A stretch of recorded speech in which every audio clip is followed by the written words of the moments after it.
Cuando pensamos en Asturias solemos imaginar montañas, sidra o playas. Sin embargo, esta tierra ha sido protagonista de algunos de los episodios más importantes de la historia de España. Aquí se encuentran algunas de las pinturas rupestres más espectaculares de Europa. Nació el Reino de Asturias tras la batalla de Covadonga y siglos después sus minas de carbón impulsaron la industrialización del país. Los primeros grupos humanos llegaron a Asturias hace cientos de miles de años, aprovechando la abundancia de cuevas, bosques y animales. Cazaban bisontes, ciervos y caballos, y encontraban refugio en las numerosas cavidades de la región. Uno de los mejores ejemplos es la cueva de Tito Bustillo, en Ribadesella, cuyas pinturas de caballos y reinos tienen unos 15.000 años de antigüedad. También destacan las cuevas del Pindal, Candamo o La Lluera, que convierten a Asturias en uno de los grandes santuarios europeos del arte rupestre. Con el final de las glaciaciones, los habitantes comenzaron a cultivar la tierra y criar animales.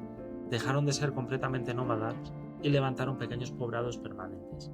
También construyeron monumentos funerarios de piedra que todavía pueden verse en algunas sierras asturianas. Un buen ejemplo de ello es el ídolo de Peñatú. Más tarde, durante la Edad del Bronce y del Hierro, el trabajo del cobre, el bronce y el hierro permitió fabricar mejores herramientas y armas, favoreciendo el comercio con otros pueblos del norte peninsular. Durante la Edad del Hierro apareció el pueblo de los Astures, organizados en tribus que vivían en poblados fortificados llamados castros. Construían viviendas circulares, de piedra, criaban ganado y aprovechaban los recursos de las montañas. Uno de los mejores ejemplos es el castro de Coaña, uno de los yacimientos castreños mejor conservados de España y que muestra cómo era la vida antes de la llegada de Roma. A finales del siglo I a.C., el emperador Augusto decidió conquistar el último territorio independiente de Hispania. Los astures y los cántabros ofrecieron una resistencia feroz gracias a su conocimiento del terreno y a su forma de combatir. Roma llegó a movilizar cerca de 70.000 soldados, una cifra enorme para la época.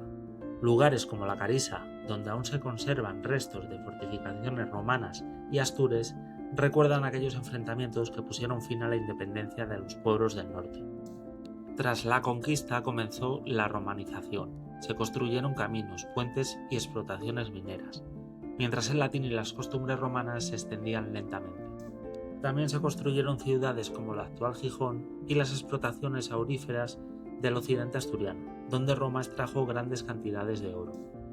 Con la caída del Imperio Romano, Asturias pasó a formar parte del reino visigodo de Toledo, aunque su control fue limitado debido al relieve montañoso. En el año 711, la invasión musulmana cambió completamente la historia de la península. Mientras Toledo o Córdoba caían rápidamente, muchos nobles y guerreros lograron refugio en las montañas asturianas. En torno al año 722, Pelayo encabezó una revuelta contra las tropas musulmanas en el entorno de Covadonga. Aunque los historiadores siguen debatiendo el tamaño real del enfrentamiento, su importancia simbólica fue enorme.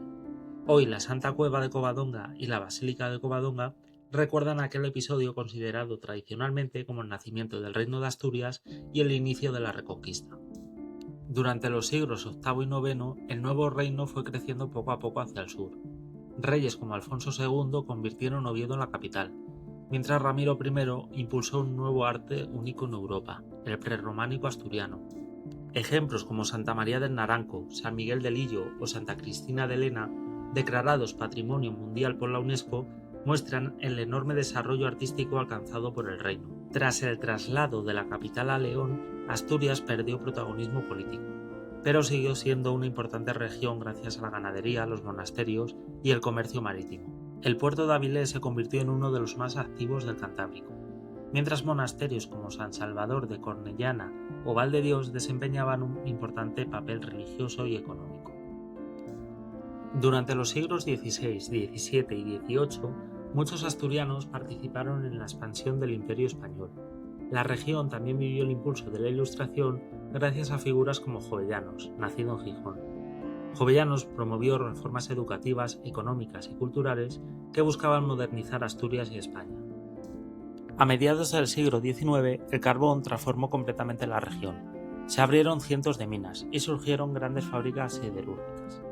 Comarcas como Langreo, Mieres o El Nalón crecieron rápidamente, mientras empresas como Duro Felguera y, más tarde, Ensidesa, convirtieron a Asturias en uno de los grandes motores industriales de España. Las largas jornadas laborales y las duras condiciones en minas y fábricas favorecieron el nacimiento de un poderoso movimiento obrero. Las huelgas mineras fueron frecuentes durante finales del siglo XIX y comienzos del XX, convirtiendo a Asturias en uno de los principales bastiones sindicales del país.